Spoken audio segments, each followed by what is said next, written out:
اعوذ باللہ من الشیطان الرجیم بسم اللہ الرحمن الرحیم افرأیتم اللات والعزی ومناة الثالثة الأخرى ألکم الذکر ولہ الأنثى تلک اذا قسمة ضیزی ان ہی الا اسماء سمیتموها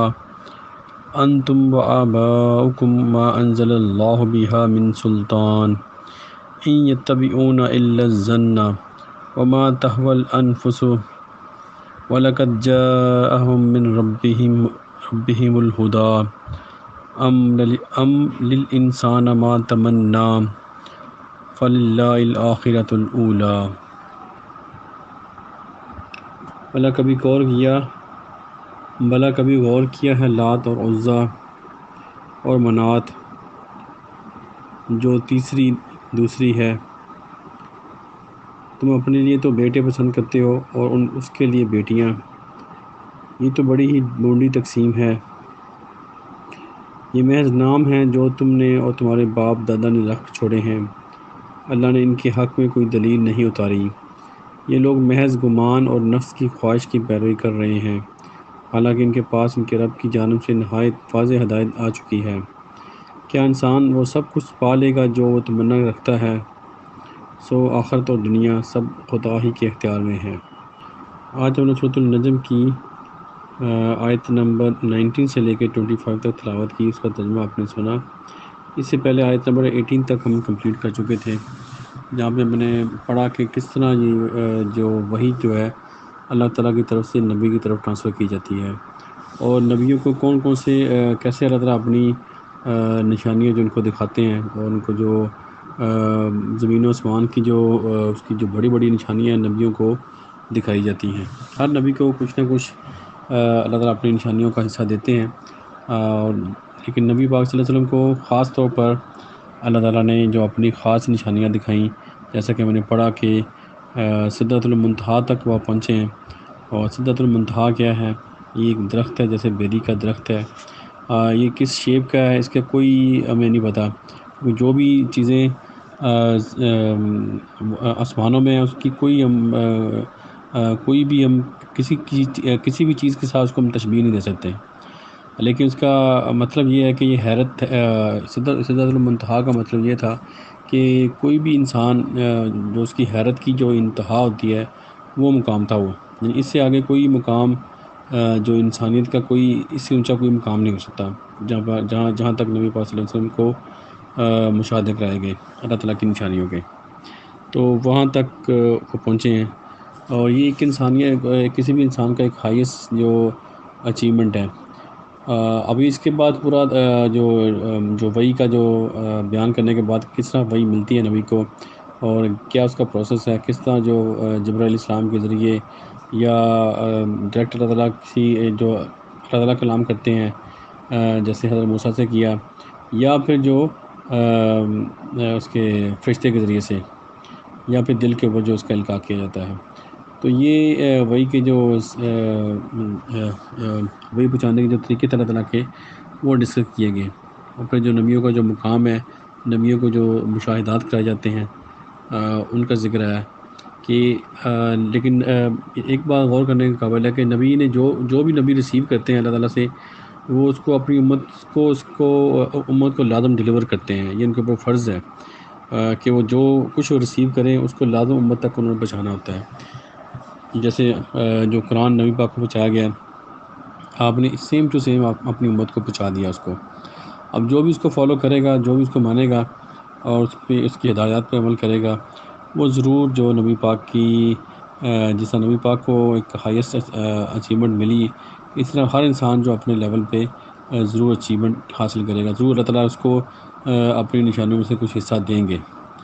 ظاہر نبی ابھی کوئی نہیں بن سکتا، لیکن نبی کے علاوہ جو بھی اچیومنٹ ہے وہ انسان حاصل کر سکتا ہے اپنی کوشش سے، اپنے تقویٰ سے۔ وہ بہت سے جو روحانی لیولز ہیں ان کو اچیو کر سکتا ہے۔ لیول کیا ہوتے ہیں؟ وہ اللہ کا قرب ہوتا ہے، تقویٰ ہے، ایمان میں اضافہ ہے، یہ ساری چیزیں ہیں۔ تو یہ ہائیسٹ جو لیول بیان کرنے کے بعد اللہ تعالیٰ نے پھر جو بتایا کہ جو انسان جو اپنی انسانی سے جب گرتا ہے تو وہ کہاں پہ جا کے گرتا ہے؟ وہ اگلی آیتوں میں اس کا ڈسکس کیا گیا ہے۔ آیت نمبر 19 سے لے کے آگے پھر اس کو ڈسکس کیا گیا ہے کہ زمانہ جاہلیت میں یہ کفار تھے، یہ جو فرشتوں کو یہ اللہ کی بیٹیاں کہتے تھے، وہ کہتے تھے کہ یہ اللہ کے بہت قریب ہے اور یہ اللہ کے حضور ہماری سفارش کریں گے۔ یعنی کہ آپ دیکھیں کہ کیسا ان کا عقیدہ تھا کہ جو فرشتوں کو وہ لڑکیوں کے نام سے تشبیہ دیتے تھے۔ تو یہاں پہ وہ جو ان کا نام ذکر کیا گیا، لات، عزیٰ اور منات، یہ تین جو نام ہیں یہ لڑکیوں کے نام ہیں، اور یہ انہوں نے فرشتوں کے اوپر رکھے ہوئے ہیں۔ فرشتوں کو نام دیکھیے، یہ انہوں نے کہا کہ یہ تین فرشتے ہیں جو کہ اللہ کے بہت قریب ہیں۔ ان کی پھر مورتیاں بنا کے ان کی پھر پوجا کرتے تھے یہ لوگ کفار مکہ۔ تو یہ دیکھیں اب کہ اللہ تعالیٰ نے بتایا کہ کس طرح ایک انسان کا جو ہائیسٹ لیول ہے، اس کے بعد جب کوئی بھی انسان اگر وہ گمراہی میں گرے تو اس طرح جا کے گرتا ہے پھر وہ کہ وہ بتوں کو خدا بنا لیتا ہے۔ تو یہ انسانیت کا جو سب سے گرا ہوا لیول ہے۔ تو اس کے بعد اللہ فرما رہے ہیں کہ ان کو ایک سمجھانے کے انداز میں کہ تم اپنے لیے تو بیٹے پسند کرتے ہو اور اللہ کے لیے بیٹیاں، یعنی کہ تم جس کو تم ناپسند کرتے ہو، جب یعنی کہ بیٹی کی جب پیدائش ہوتی تھی زمانہ جاہلیت میں جو کفار تھے تو کچھ تو ان کو زندہ دفن کر دیتے تھے،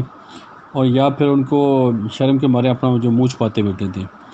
تو یہ اتنی ناپسند کرتے تھے بیٹیوں کی پیدائش۔ تو اللہ تعالیٰ ان کو فرما رہے ہیں کہ تم اپنے لیے تو بیٹے پسند کرتے ہو، اللہ کے لیے تم جو فرشتوں کو جو اس کی بیٹیاں بنا دیا ہے۔ تو یہ ایک طنزیہ انداز میں ان کو کہا جا رہا ہے۔ اس کے بعد آیت نمبر 22 میں تو اللہ تعالیٰ فرما رہے ہیں کہ یہ تم کیسی تقسیم کرتے ہو، یہ یعنی ان کو ایک سمجھانے کا انداز ہے کہ جس چیز کو تم ناپسند کرتے ہو اس کو تم اللہ کی بیٹیاں کہہ رہے ہو، حالانکہ یہ جو چیز تمہیں پسند ہے چلو وہ تو پھر تو تقسیم ٹھیک ہے، لیکن جو چیز تمہیں ناپسند ہے وہ تم اللہ کے ساتھ کو منسوب کر رہے ہو، اور پھر اس کو ان کے ذریعے سے تم اللہ تعالیٰ کو اللہ سے اپنی جو مرادیں مانگتے ہو۔ تو یہ ان کو بتایا جا رہا ہے کہ اللہ واحد ہے، کوئی اللہ کی اولاد نہیں ہے، نہ بیٹے نہ بیٹیاں، اللہ تعالیٰ واحد ہے اور صرف اللہ کو ہی پکارو۔ یہ ان کو سمجھانے کی کوشش کی گئی۔ یہاں پہ آیت نمبر 23 میں اللہ تعالیٰ فرمایا کہ یہ جو نام تم نے رکھ لیے ہیں، اب دیکھیں کوئی پتھر کی مورتی بنا کے اور اس کو نام رکھ دیں تو نام اس کا محض نام رکھنے سے تو وہ چیز خدا نہیں بن سکتی نا۔ خدا تو وہ ہے جو شروع سے ہے اور وہی اول ہے، وہی آخر ہے، جو پہلے اللہ ہے اور وہ بھی بعد میں اللہ ہوگا، چاہے جب کائنات نہیں تھی تب بھی اللہ تھا، جب کائنات ہے تب بھی اللہ ہے، جب یہ پھر سب کچھ ختم ہو جائے گا تو پھر بھی اللہ تعالیٰ کی ذات ہی رہے گی۔ تو یہ تم نے اگر کوئی مورتیاں بنا کے ان کا کوئی نام رکھ لی ہیں تو نام رکھنے سے تو وہ چیز اس کی نیچر چینج تو نہیں ہو سکتی نا، وہ تو ہے تو مٹی ہے نا وہ۔ تو آپ دیکھیں کس طرح یہ نظام جیسے آج کسی نے اگر کوئی کئی جگہ پہ دیکھیں آپ کہ کسی نے قبر بنائی، قبر میں چاہے کچھ بھی نہ ہو اور کچھ لوگ وہاں بیٹھنا شروع کر دیں تو آپ دیکھیں ایک وقت آئے گا کہ وہاں پہ اچھی خاصی رونق ہو جائے گی اور وہاں پہ میلہ لگ جائے گا، لوگ جہالت میں اس قبر کی پوجا شروع کر دیں گے۔ اسی طرح ہو رہا ہے پوری دنیا میں، آپ دیکھیں جہاں جہاں جاہلیت ہے، مشرکین جو ہیں اسی طرح وہ جو بھی کسی سے کہنے کا کسی سے اس کو فائدہ پہنچے تو اس کو خدا کہہ دیتے ہیں، کسی سے ان کو ڈر لگتا تو اس کو بھی وہ خدا کہہ دیتے تھے۔ جیسے ہم سب سے بڑی ایگزامپل ہمارے پاس جو انڈیا ہے، انڈیا میں جو کہہ لیں کہ جو ہندو ہیں ان کے کروڑوں کے حساب سے آپ دیکھیں جو بت ہیں جن کو وہ پوجتے ہیں، تو کسی کا نام رکھنے سے وہ خدا تو نہیں بن سکتا، نہ اس کی وہ حقیقت چینج ہو سکتی ہے۔ اللہ تعالیٰ یہی کہہ رہے ہیں کہ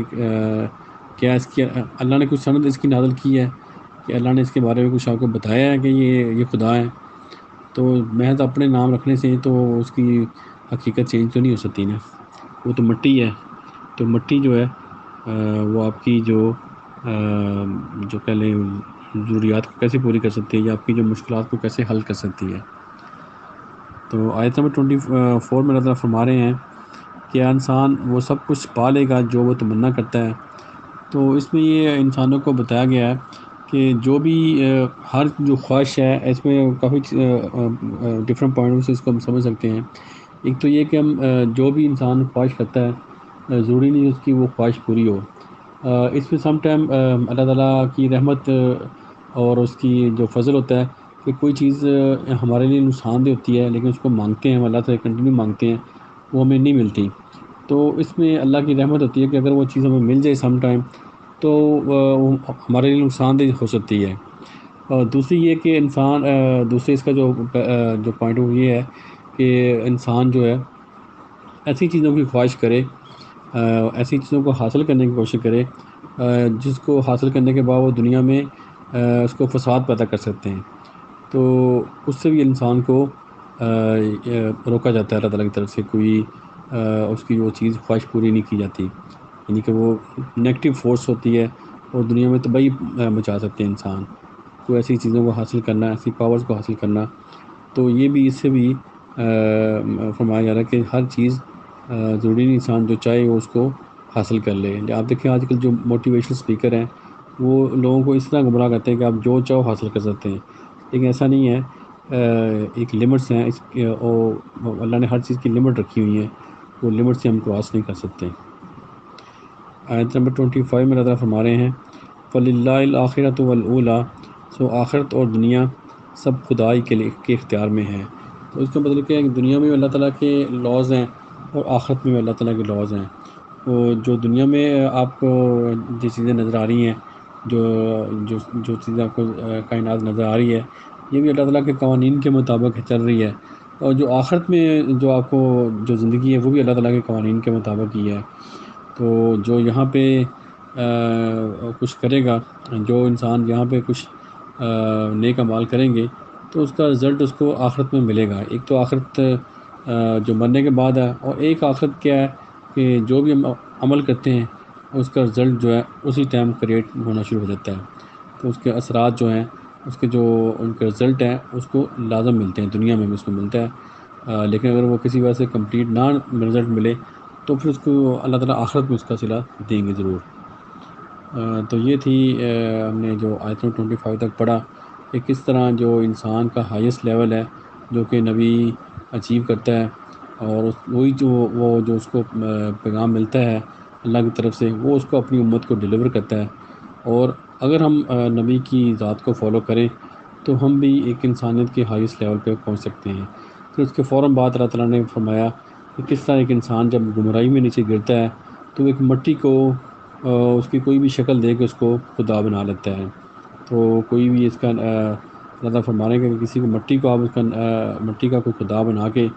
کوئی بھی اس کو نام دے دیں تو وہ خدا تو نہیں بن سکتا، وہ تو مٹی رہے گی نا۔ تو اسی طرح یہ جو انسان جو نیچے گرتا ہے تو یہ اس لیول تک گرتا ہے کہ وہ کسی بے جان چیز کو اللہ کے مقابلے میں لے آتا ہے اور اسے اپنی جو خواہشات ہیں، جو اپنی ضروریات ہیں اس کے آگے رکھتا ہے۔ اللہ تعالیٰ ہمیں توفیق دے کہ ہم قرآن پڑھیں اور اس کو سمجھیں، اس پہ عمل کریں، اور شرک سے اللہ تعالیٰ ہمیں محفوظ فرمائے، جو چھپے ہوئے شرک ہیں اور جو ظاہری شرک ہیں سب سے اللہ تعالیٰ ہمیں محفوظ رکھے، اور ہمیں بھی انسانیت کا ہائیسٹ لیول اچیو کرنے کی توفیق عطا فرمائے۔ آمین۔ صدق اللہ العظیم۔ جزاک اللہ خیر۔